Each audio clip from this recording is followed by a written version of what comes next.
Lesson 4, equations for direct linear relations. So remember that a direct linear relation goes through the point 0, 0. It goes through the origin. So for example 1, a line passes through the origin and the point 4, 14. Determine an equation for the line. So the equation that we use is y equals mx. But we need to know what m is. So to find m, we're going to do y2 minus y1 over x2 minus x1. And remember, origin is the same as 0, 0. So we have 14 minus 0 over 4 minus 0. You have 14 over 4, and if you divide that, you get 3.5. So our m is 3.5. So our equation is y equals 3.5x. So we have a table of values, and we can make equations for each of these table of values. So first, let's decide all of our units. So feet is ft, and meters is m.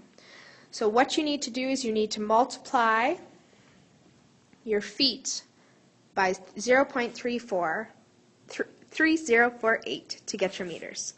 So 0.3048 times your feet is meters. So your equation would be meters equals 0.3048 feet. For the next one, inches is in, centimeters is cm. You have to multiply 2.54 by your inches. So, I don't know, I just wrote a 0. 2.54 times your inches. So centimeters is equal to 2.540 inches. Pound is lb, kilogram is kg. You have to take 0.4536 and times it by the number of pounds you have. So kilograms is equal to 0.4536 pounds. Miles is mi, kilometers is km. To get miles, you multiply 1.609 times mi, so our equation is km is 1.609 mi, and it's the same for all of them going down. So gallon is gal, liter is L, so our liters is equal to 4.546 gallons. And hectares, oops, why did I do purple? H and acres, I don't actually know what the letter is for those. Oh well. Hectares is equal to 0.4047 acres. So for part B, we want to graph the line that compares inches to centimeters. And another part that I would like to do is I want to find 30 centimeters in inches, and I want to find 14 inches in centimeters. So I'll just keep that in mind. So our independent variable and our dependent, remember it's y equals mx, and as you see from our chart above, our equation is cm is equal to 2.540 inches. So that means that our independent is our y, which is our centimeters, and our dependent is our, I said that backwards. Our independent is x, which is inches, and our dependent is y, which is centimeters. Centimeters depends on how many inches we have. So we're going to make a chart to help us graph this. We just need at least 3 points. And we're going to have our inches. I did not give enough room here. inches on the bottom, because they are independent, and our centimeters over on our y-axis. And we're going to go up by ones every 2 spaces for both axes. So 2, 3, 4, 5, 6, 7, 8, 9, same over here. So there's our graph. Now we need to make a table. So if we have 0 inches, we have 0 centimeters. That's pretty straightforward. If we have 1 inch, we have 2.54 centimeters. If we have 2 inches, we have 5.08. And if we have 3 inches, we've got 7.67. So we're going to graph this. 0 and 0, 1 and 2.54, 2 and 5.08, 3 and 7.67,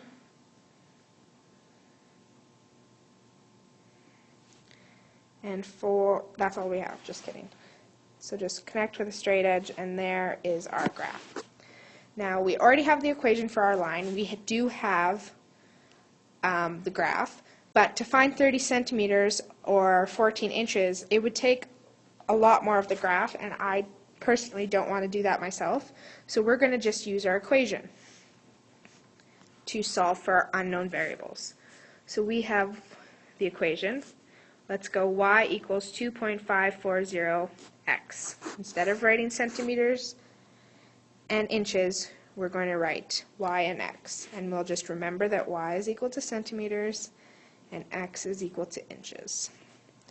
Now we want to find for part A 30 centimeters to inches. So because our centimeters is y, we're going to plug in y equals 30. So 30 is equal to 2.540x. To isolate x, we divide by 2.540. This cancels. And 30 divided by 2.540 is 11.4. And this is inches. Same thing for our part B. We want to find 14 inches. So we know that x is 14. So y is equal to 2.540 times 14. So y is equal to 35.56 centimeters. So it's easy to calculate for unknowns using our formulas. So what we're trying to do is to be able to find the formula and not have to use the graphs as much. Okay, example 4? Example 3. It's example 4. The following table of values shows the relationship between air temperature and elevation above sea level under certain atmospheric conditions. Okay, so we have elevation in meters and air temperature in degrees Celsius. The dependent variable is degrees Celsius because it depends on how many meters we are. So that is our I. So that means that this is our x and this is our y. So we want to come up with a graph. So first let's just find our slope. So we have y2 minus y1 over x2 minus x1. We can use any of our points. So let's use this. So we have negative 1 minus 0 over 100 minus 0. So we have negative 1 over 100, which is negative 0.01. So this is our slope. So let's graph our equation. Because we're starting at 0 and going down, our axis has to be along the top. That is not straight in any way. Yeah, it's about as good as it's going to get. So those are going to be our x and our y axes this time. So we're going to go up left and right. We're going by meters. So this, let's go every 2 is 100. 300, 400, 500, 600. Okay, and then going down we have negative 1, negative 2, -3, -4, -5. This is our elevation in meters. I'm running out of room. And this is our temp in degrees Celsius. Okay, so graph the line. We have 0 and 0 as our start point because it starts at the origin. It's a direct linear relationship. We have 1 and 100, 2 and 200, 3 and 300, sorry, negatives. -4, 400, 500 and -5. And connect with a ruler, please. And there's our linear relation. So our next part, part B, it says, is this a direct linear relationship? We know it is, yes, because it goes through 0 and 0, and it has a constant slope. Part C, we want to determine our independent and our dependent. So B, our independent is always our x values, and it's our elevation, so let's call it E. And our dependent is our y values, and let's call it T for temperature.